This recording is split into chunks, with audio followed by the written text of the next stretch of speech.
I have this friend who's been living in Shanghai, who I meet once every year or so, or maybe once every few years.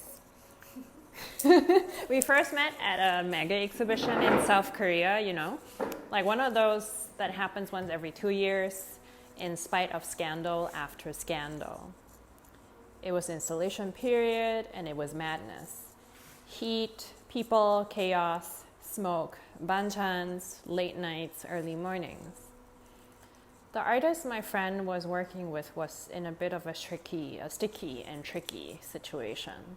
Raw materials were bought, no one was sleeping, and one of the few consoles that we had were ice cream browns that everyone would take turns to buy because it was just so damn hot.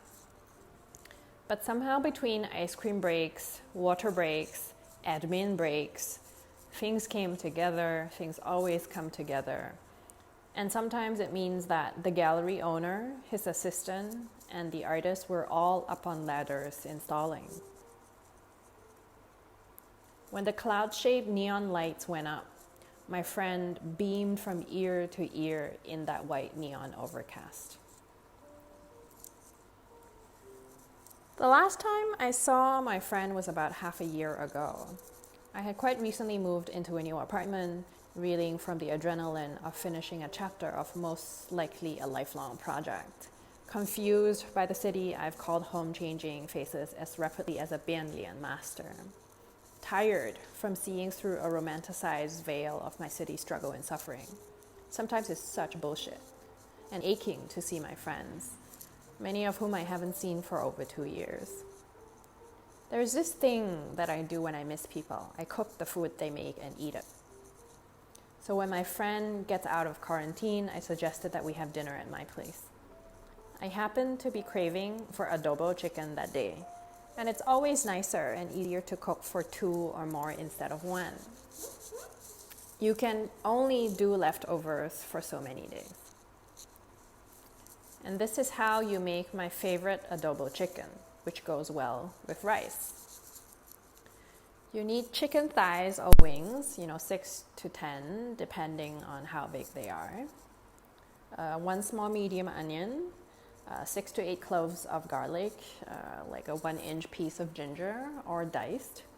And for spices, you can have the following: cinnamon, bay leaves, ginger, I said ginger already, star anise, and lots of black pepper. For the sauce, you need vinegar, soy sauce, and oyster sauce. And mirin, 2 to 3 tablespoons of each of the liquid that I just mentioned. And you want the sauce to taste more sour than salty. So step 1, fry onions in oil till golden brown, 5 to 8 minutes in medium heat. Step 2, add garlic and ginger, fry those till golden and soft too, about 5 minutes. Add spices and make everything aromatic, another 5 minutes. Then add your proteins, it can be chicken or other replacements, into the onion and spice mix. Stir and coat.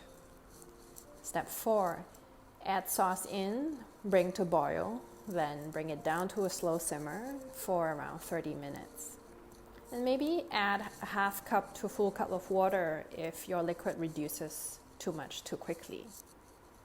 If you don't want chicken, you can replace it with tofu or pork belly. If you're using pork, just make sure that you brown the meat and seal the juices first. My friend finished the whole pot of chicken that night. I think there were like 4 big thigh pieces. Later on, he would remake that meal, tell his friends that he remade that meal, take pictures and share them, spicing it up in his own ways. And he would tell me much later that that pot of chicken adobo made him start rethinking and thinking about changing his life.